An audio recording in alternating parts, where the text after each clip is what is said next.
High বন্ধুরা, দেখো আজ আমি আবার একটা নতুন রেসিপি নিয়ে তোমাদের কাছে এসে গেছি। নতুন রেসিপি, হ্যাঁ, যখন বানাচ্ছি আমি নতুন, তো ফার্স্ট টাইম তোমাদের কাছে, তাহলে নতুন রেসিপি বলো না। তো কি আমি বানাবো দেখো, এই জিনিসটা তোমরা কেউ চেনো কি আর কেউ খাও কি? এটা কিন্তু অনেকে খায় না, জানো তো। আমরা যখন আমার যখন বিয়ে হয়নি, আমাদের বাড়িতে না এটা খেত না। কেন জানো তো এটা কেন খেত না সেটা আমি বলছি। এই যে আমাদের দুর্গাপুজো হয় না, দুর্গাপূজার সময় বলি দেওয়া হয় না, এটার নাম তোমরা জানো তো? আর না, আমি তো বলবোই নামটা, সেটা তো আছে।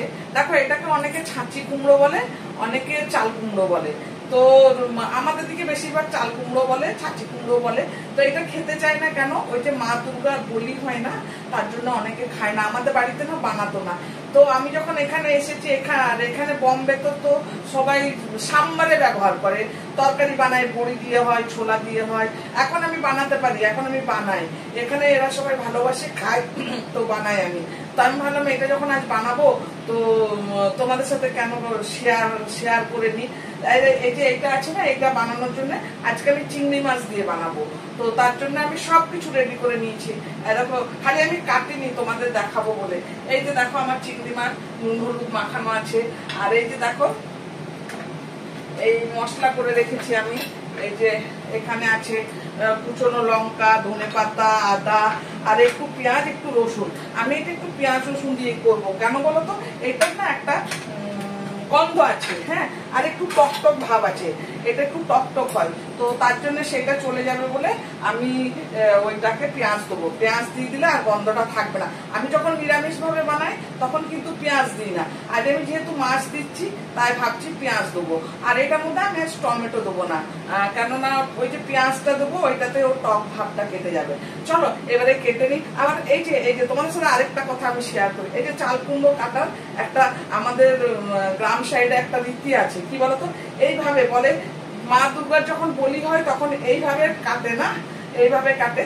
তাই চাল কুমড়ো কখনো এইভাবে কাটে না। আমাদের চাল কুমড়ো না, আমাদের কোনো কিছুই এইভাবে কাটে না, সবসময় এইভাবে কাটে। তাহলে চলো আমি এটা কেটে নিই। ডুমো করে কেটেছি, লাউটাও কেটেছি ডুমো ডুমো, আর এই যে তোমার আলুটাও কেটেছি ডুমো ডুমো, দুটো একই সাইজে কেটেছি। হ্যাঁ, চাল কুমড়ো আমি আর লাউ বললে অনেকে কনফিউজ হয়ে যাবে। চাল কুমড়ো দেখো, আমি এটা এখানে রেখে দিয়েছি। এটা আমি রেখেছিলাম আগে ফ্রাই প্যানটা। এখন আমি মাছটা অল্প কালো ফ্রাই করে নেবো, একদম অল্প ভাবে। এটা না ফ্রাই করলেও হতো, মশলাটার সাথে কষিয়ে নিলেও হতো। তার ভাবলাম চলো একটুখানি করে নিই ফ্রাই। সবাই জানি বেশি যদি চিংড়ি মাছ ভাজা হয়, ওভার কুক হয়ে যায়, তাহলে মাছটা শক্ত হয়ে যায়। তার জন্য অল্প একটু করে ফ্রাই করবো মাছটা, খালি অল্প একটু কালারটা চেঞ্জ হওয়া পর্যন্ত।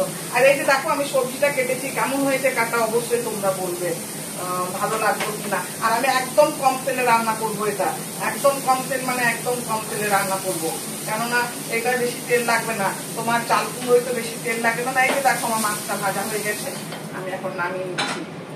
এরপর আমি এই যে এটার মধ্যে তেল দিচ্ছি, অল্প একটু তেল দেবো। আমি বললাম না যে কম তেলে রান্না করবো, অল্প একটু তেল দিলাম। এরপরে দিয়ে দিচ্ছি জিরে ফোড়ন। এই যে জিরে ফোড়ন দিলাম। এবার দেবো পেঁয়াজটা। পেঁয়াজটা আগে দিলাম, কেন জানো তো? পেঁয়াজটা আগে দিলাম, আর এই যে আলুটা দিয়ে দেবো। এবার আলু আর পেঁয়াজ একসাথে ভাজা হয়ে যাবে। তারপর মশলাটা কষিয়ে নিয়ে তারপরে তো লাউটা দেবো। তারপর মশলাটার গন্ধ বেরোবে। আর দুটোই ডুমো ডুমো করে কাটা আছে। আমার যে এই যে চাল কুমড়োটায় যা জল বেরোবে না, আমার আলুটা সেদ্ধ হয়ে যাবে ওই জলের মধ্যে। পেঁয়াজ ভাজা হয়ে গেছে, আমি এখন এই যে রসুনটা দিচ্ছি।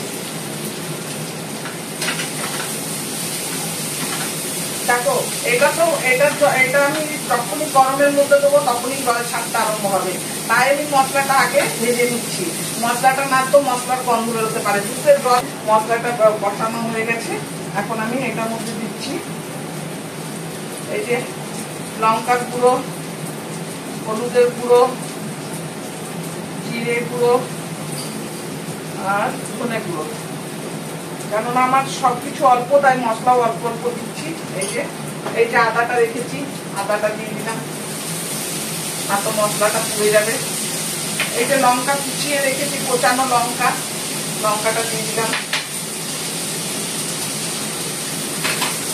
এরপর মশলাটাকে নাড়বো, নাড়াতে থাকবো। দরকার হলে একটু জল দিয়ে নাড়াবো, কেননা আর তো মশলাটা পুড়ে যাবে। জল দিয়ে মশলাটাকে কষাবো।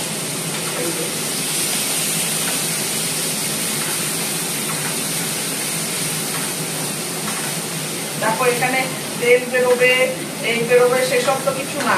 ধরো আমি তো খুব কম তেল দিয়েছি, কেননা এই যে চাল কুমড়োটার মধ্যে খুব বেশি তেল লাগবে না, আমি ওই জন্য পেঁয়াজ দিয়ে দিয়েছি, সবকিছু দিয়েছি না, তাই। আর এই যে এরপর মশলাটা ভাজা হয়ে গেছে, এরপর আমি এই চাল কুমড়োটা দিয়ে দিচ্ছি।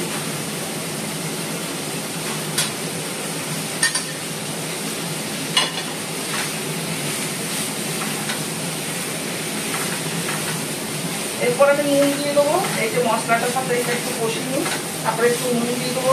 নুন দিয়ে ঢেকে দিলে তোমার জল বেরিয়ে যাবে, আর ওই জলে আমার সেদ্ধ হয়ে যাবে। সেটা তো তোমাদের সাথে শেয়ার করবো আমি পরে।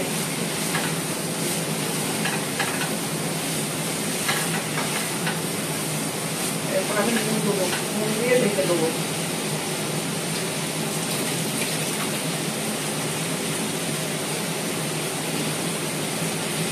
মাছে আমার নুন দেওয়া আছে, তাই এখানে আর কি হবে, চাল কুমড়োটা একদম কমে যাবে, আর এটা খুব বেশি তো ঝোল হবে না, না কমই হবে, তাই নুনটাও আমি কম করে দিচ্ছি।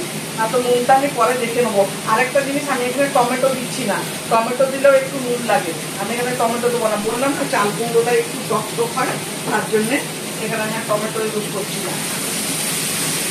এই যে আঁচটা কমাবো, আঁচটা কমিয়ে এটা ঢাকা দিয়ে দিবো। আঁচটা কমিয়ে ঢাকা দিয়ে দিলে এটা সাথে সাথে তোমার জল বেরিয়ে যাবে, আর আমার আলুও সেদ্ধ হয়ে যাবে, আর চাল কুমড়োও সেদ্ধ হয়ে যাবে। চলো 5 মিনিট পর তোমাদের দেখাচ্ছি কতটা জল বেরোয় আর কেমন সেদ্ধ হয়। আর লাউটা না, চাল কুমড়োটা না একদম কচি, একদম কচি, মানে আমি তো বাজারে সবসময় পাই না, এবারে পেয়েছি তো সেই দিনে তার জন্যই নিয়ে এলাম, ভাবলাম তোমাদের সাথে এই রেসিপিটা শেয়ার করবো, তাই। চলো 5 মিনিট পর আবার ফিরে আসছি। তো জল বেরিয়েছে আর সুন্দর দেখো সেদ্ধ হয়ে গেছে, আলু সেদ্ধ হয়ে গেছে, দেখো আলু সেদ্ধ হয়ে গেছে, এই যে চাল কুমড়ো আমার সেদ্ধ হয়ে গেছে। এখন আমি এটার মধ্যে মাছটা দিয়ে দেবো। এই যে মাছটা দিয়ে দিলাম, মাছটা দিয়ে একটু জল দিয়ে ঢেকে দেবো। এটা তো ঝোল হবে না, না তো তাই এখন একটুই জল দেবো, তাহলে হয়ে যাবে। আমি ওই যে তোমাদের বললাম না, জল ওই লাউয়ের জলেই কিন্তু আমার ওইটা সেদ্ধ হয়ে গেল। এখানে একটু গ্রেভি হবে, তাই এই যে একটু জল দিলাম, অল্প একটু, একদম শুকনো শুকনো তো ভালো লাগবে না, না যেমন লাউ ঘন্ট করি সেরকম তো ভালো লাগবে না, না তো তাই আর একটুখানি জল দিলাম। এই যে এবার এটা একটু ফুটবে, তারপরে আমি ধনে পাতাটা দেবো। এখন আমি দিচ্ছি না ধনে পাতা। আর মাছটাও ভালো করে ভাজা নেই, মাছটাও তো সেদ্ধ হতে হবে। এই যে দেখো 5 মিনিট হবে, 5 মিনিট হলেই আমার তরকারিটা একদম কমপ্লিট হয়ে যাবে। তরকারিটা তো হয়ে গেছে, দেখো তোমাদের সাথে, তোমরা দেখতে পাচ্ছ কি, দেখো এই যে দেখো চাল কুমড়ো কি বলবে, ঘন্ট বলবে না ঝোল বলবে না তরকারি বলবে, যেটা ইচ্ছা সেটা তোমরা বলো। এই যে দেখো লাইট তো এলো না, তোমাদের দেখাতে পাচ্ছি না, তাই জানলার কাছে প্লেটটা নিয়ে এসেছি যাতে তোমরা লাইটে একটু দেখতে পাও। আর রেসিপিটা তোমাদের কেমন লাগলো কমেন্ট করে বলবে, লাইক করবে, শেয়ার করবে। আর নতুন বন্ধু যারা দেখবে তারা অবশ্যই অবশ্যই একটা সাবস্ক্রাইব করে দেবে।